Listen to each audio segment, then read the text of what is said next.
My name is Ayub Fleming, and you're watching Living the Max Life 365.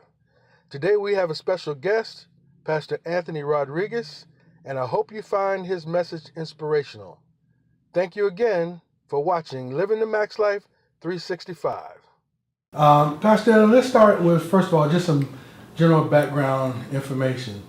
Tell me where you were born and what year were you born? I was born August 2nd, 1977. Oh, wow, you got a birthday coming up. Yeah, tomorrow. Happy birthday to Yeah, you. thank you. I was born in Brooklyn, New York. My mom and father were a young couple, and growing up in a Jewish neighborhood in Williamsburg, I was raised in Havemeyer and Marcy. I went to elementary school out there, and I came from a very religious family. It was funny because growing up, I remember both my grandfathers were pastors, and I would go to church all week, every day, all day.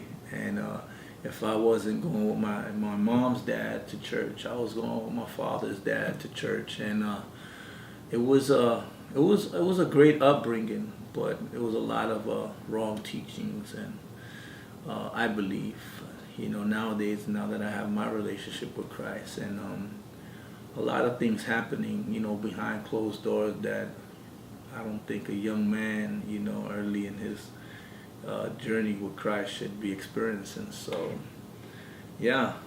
What was there a particular denomination that you belong to? Yeah, we came what they call that hardcore Pentecostal, speaking in tongues, preaching fire and brimstone, and women didn't wear pants, makeup, long hair, skirt down to the floor. Men were covered up, and it was confusing being a young man and not knowing exactly what was happening. But as I grew up, I started understanding, what Pentecost or being a Pentecostal meant, versus being a Christian. Mm-hmm. And we'll bounce around a little bit, but moving forward, when you were the pastor of the Remnant Pentecostal Church there in Clermont, Florida, I know a lot of those same issues came forth about women not wearing pants. I remember one of the first times that you and I met, you were with a drummer who attended church under you, and I remember you telling me a story about one girl. I won't use the word punishment, but she was in trouble for wearing pants. I think you caught her in the mall or something like that. And I remember getting really angry with you and probably said some words I probably shouldn't have used with a pastor at the time. But I remember thinking to myself, Christ died for our sins. You know what I mean? He became something less than he was and took on our sins and our destructive nature and everything else so that we could have true life through him and learn over eternity what that is like with God. And when we talk about the blood that was shed for our redemption and the propitiation for our sin, for me, it was like, there's no way we're sitting here talking about someone being denied access to Christ, or at least being challenged in their faith because of wearing pants. Do you remember that? Yeah, actually, I think we bumped heads a few times. Yeah, actually we did. on those type of conversations. It was a young lady, wearing some very, very tight pants. Okay. And because I was taught these things, I thought I was doing the right thing. Mm-hmm. In my immaturity and my ignorance, I did what I thought or what I was taught to do, Mm-hmm. and it was to sit the person down. Not so much. I wasn't that type of minister or pastor that would call you out and embarrass you. So I privately told her that she was out of order, and that she had to sit down, Mm-hmm. because these are the things that I was taught. And we would use the scripture, where it would say women didn't dress like men, Got to Deuteronomy. and men didn't dress like women, and we would use Psalms 1:1. You shouldn't sit in the seat of a carnal man. And so, growing up as a Pentecostal, these were things that were not practiced. And, for me, it wasn't the norm. And we sat her down, and that was because I didn't know what else to do, to try to correct that behavior. Because at the same time, I was just reacting to what I was taught. And I think that's the biggest issue in Christianity, or in anyone's relationship with God, is a lot of people are followers of men versus followers of Christ. And what kind of problems did that cause later on in the ministry? Because this wasn't something you just experienced in your childhood. This was a part of your faith. Yeah. Growing up. So when you became a pastor of your own church, it followed you. And I remember many conversations where you never really felt free to do and express what you felt God was calling you to do and what your purpose was. You were always, it's almost like a millstone around your neck that you had to keep doing this. Yeah. I think one of the biggest things is, being a young pastor was being held accountable to the older generation in the church, people who came from the same background. Well, I guess you call them elders or deacons, whatever that may be. But I felt that I was doing the right things because I was being addressed so much about this type of behavior in the church, and it really affected me, because as I started to grow and mature and establish a relationship with you, but even more with God, I started seeing that I was standing on the wrong side of the cross. And we talked about that. We discussed that a lot of times. And when I stood on the right side of the cross and started understanding that he became a curse, that he became sin, I started to pull back away from those teachings, and I guess they call it, I became an apostasy. I became a liberal. Apostate. Yeah, and so instead of being more of a conservative pastor, I got a lot of heat from my family, and the council that I belonged to, the Latin American Council, that I was becoming a liberal, because now I have young men and women where we started allowing them to visit the movies and go to the beaches and take part with pants on, and it was hard. It was hard because my back was up against the wall, and I felt I was like Saul at that time. I started doing everything to please the people versus pleasing God, so it was one of the most confusing, hardest times in my walk with Christ. Was that transition from being set free from religion. So when you think about your walk with God and you go all the way back to your childhood and experiencing some of the things that we're going to talk about later, whether it be abuse or addiction or the different experiences of the church, we see God through sometimes hypocrisy as far as the people of authority, people who have a charge over us to protect us, nurture us. But we also see God's grace covering us even through some of the worst of times, to let us know that he's always with us, we're part of his will, and that his will be accomplished. When you think about your spiritual life and walk with God, take me through your younger years to where you are today and unpack that for me. Oh, I knew from a very early age I was going to be a pastor. I mean, I would take my grandfather's Bibles and stand on the dresser and preach like they did. I would put like my toys, my G.I. Joes, and they would be the congregation. Believe it or not, at a very early age, I would say like at my son Caleb's age, and I'm preaching the word, because my son now even, he prays out loud, and I see him preaching, and it's a reflection of me when I was his age. And as time went on, when my grandfather died, I didn't want nothing to do with the church anymore. My father's dad moved to Puerto Rico. My dad had bought the house in Brooklyn from him. And my grandfather, he passed away. I was about 10 years old. We had just recently purchased another house in Bushwick.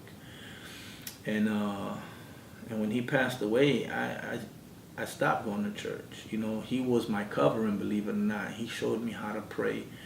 You know, I knew about fasting because of him. He taught me how to read the Word. And he was a true man of God. You know, he wasn't always like that because he was an alcoholic. I mean, it was really bad. So I pulled away from the church, but there were other people in my family who were pastors. I have uncles who were pastors. So and my dad continued to go to church. So I always had some type of connection to the church, you know, growing up. And I was just searching. I was searching for God, you know. I wanted to see that power. Being young, I saw God healing, you know, growing up in a religious church. You know, I truly seen God moving in such a way that I see these liberal churches now. So now I'm confused and I don't want nothing to do with the church, you know. So I became a Muslim, you know. I grew up in a Jewish neighborhood. Some of my friends were Jewish. And I wanted to be a Jew. Because my dad was always talking about the Jews were the God's chosen people. Yes.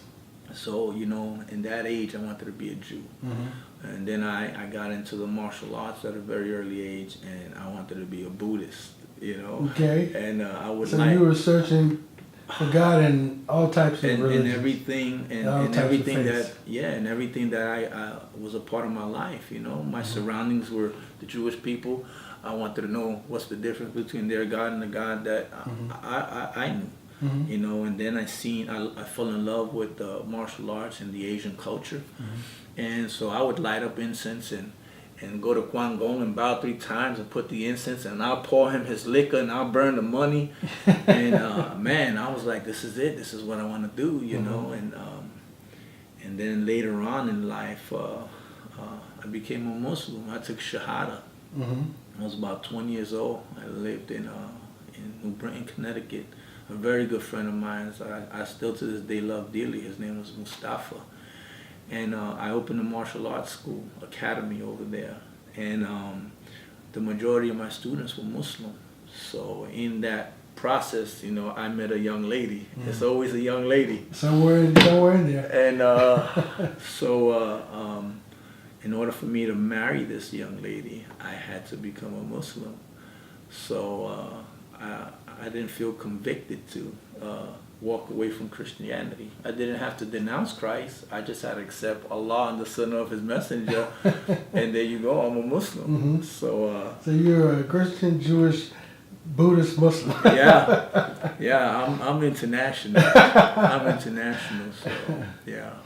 But in Islam and Buddhism and the Jewish faith as well as Christianity, you saw beauty in all of the different expressions. In all of them. But all of them were differently religious by nature and had a different worldview as well as answering some of the mysteries. Why are we here?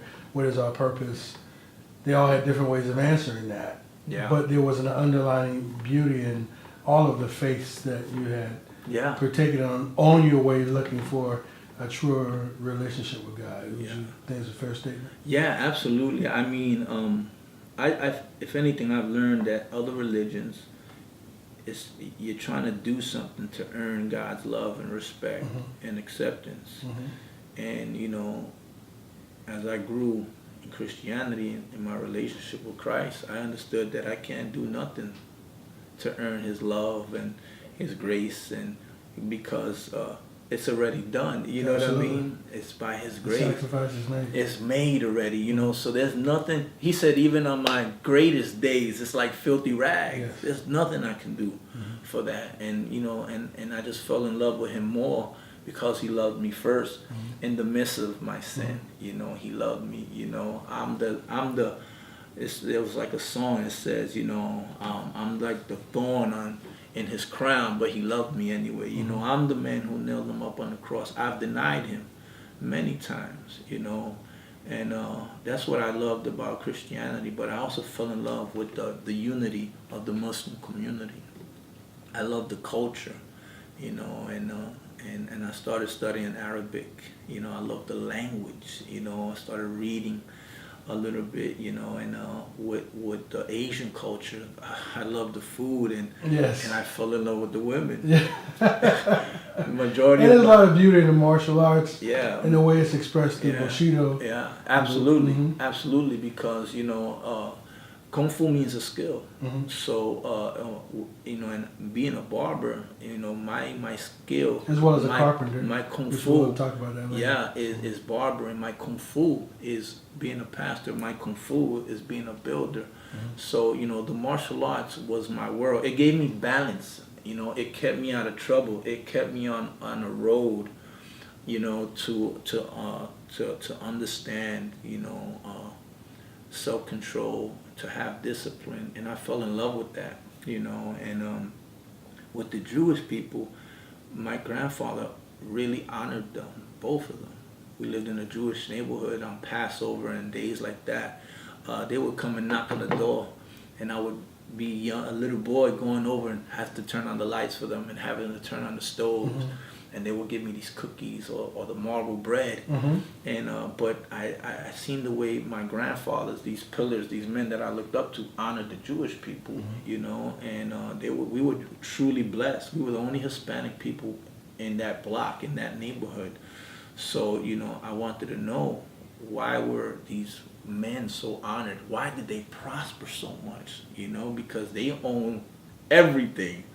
So I found beauty in it all. I mean, we're God's creation, you know, and there's beauty in all things. But, you know, there's no doubt in my mind that there's only one way. He's the truth and the light, and no one goes to the Father but through him. So, you know, that's my conclusion on all of that.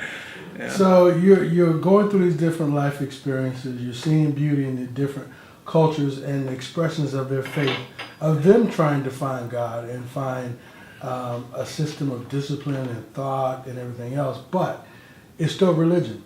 And at the end of the day, there's no pot of gold at the end of the rainbow, so to speak. So we believe that once you find the end of a religious expression, you come close to finding God when you can reject that and continue to seek truth.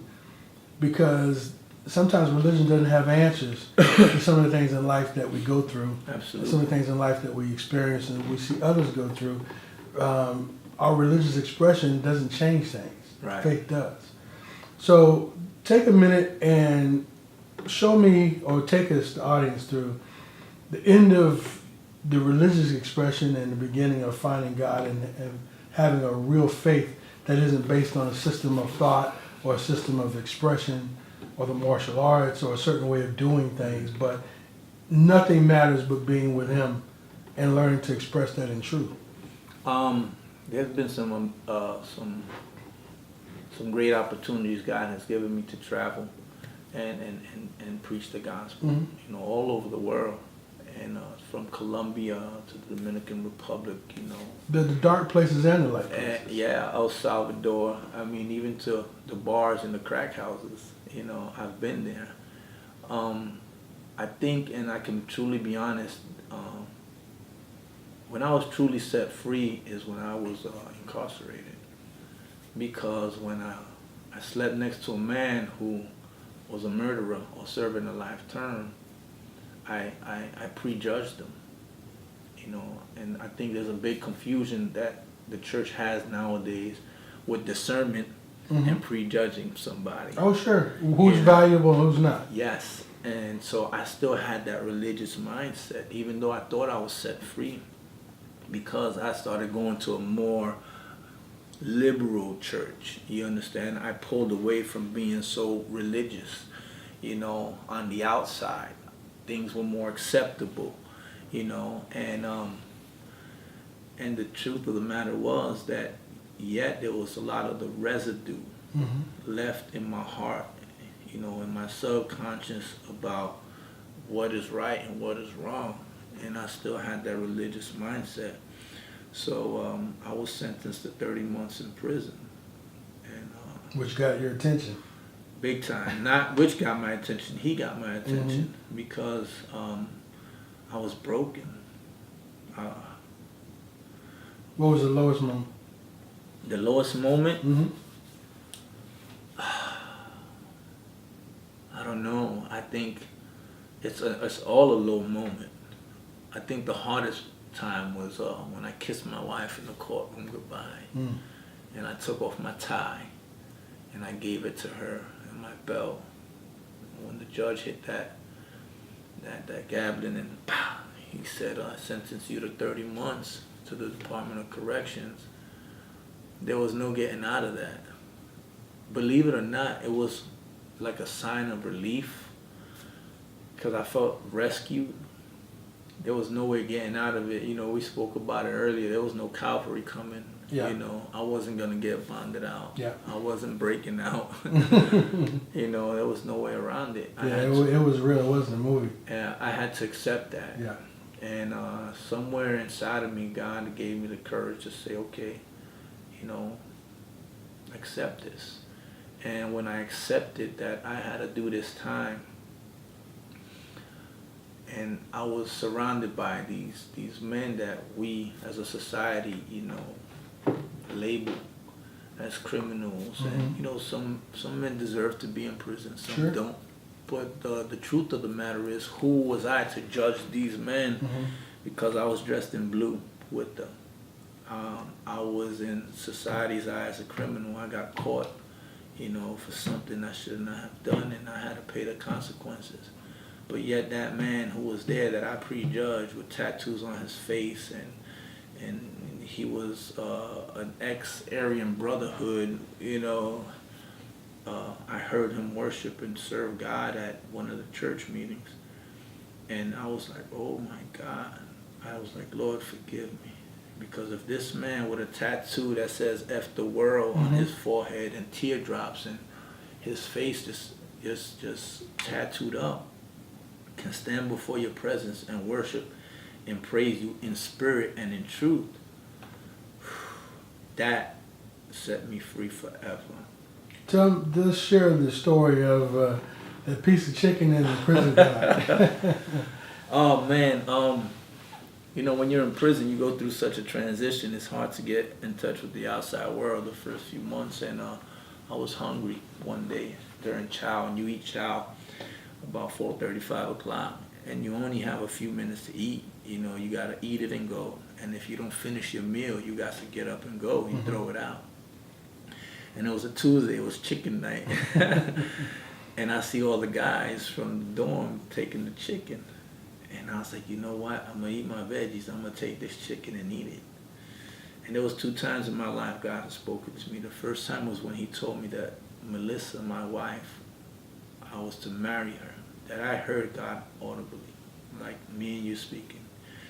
And she was preaching, and he said, she's going to be your wife. You're going to marry her. And Good choice. And yeah, it was the best thing I ever did. I know. The best. Because she stuck it out. Yeah. The whole time. Yeah. And the second time was when I was going to take this piece of chicken back into the dorm. I had made a promise to God, you know, that I was going to serve him in spirit and in truth. And God took me to a passage in the Word where it says, be faithful in the little things. And that passage stuck with me throughout my whole time. Be faithful in the little things. So when I took the piece of chicken, I heard the Spirit of the Lord say, how can I trust you with greater things if I can't trust you with a piece of chicken? So I look around, and I knew it was God because I felt such a conviction. So I put it back. But my stomach and the flesh was weak. So I took the piece of chicken. So when they asked me to get up, I felt convicted, and I put the piece of chicken back.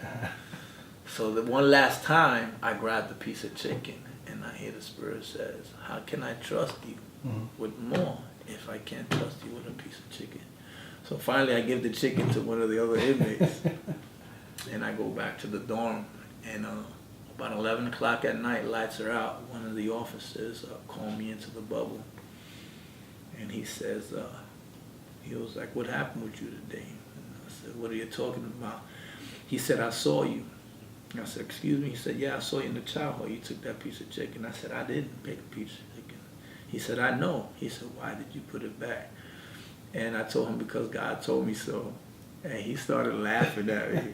He was like, are you crazy? But what blessed me was he told me to go get my bowl. And I went and I got a little bowl that another inmate had given me. And he gave me a little piece of steak with some French fries. And that blessed me, and I saw God's provision there. And I started understanding that I'm one step away from either winning somebody for Christ or pushing them away from Christ. Absolutely. So that's a powerful message. It is, because whatever I said or whatever I did, you're being watched constantly. Yes. Not just by the guards, but by the inmates, but even more by God. So it was there in that prison where, I think I lived the most holiest times of my life, believe it or not, was in prison, not because I was scared to get in trouble, because I felt if I can't be faithful in the little things, that the covering over my house wouldn't be there. Yeah. Not so much for me, but I really felt if I stood faithful to God, everything on the outside would be taken care of. How did it affect that prison guard, your witness? Oh, I remember we would talk, and he shared a little bit of his personal life with me throughout my bid.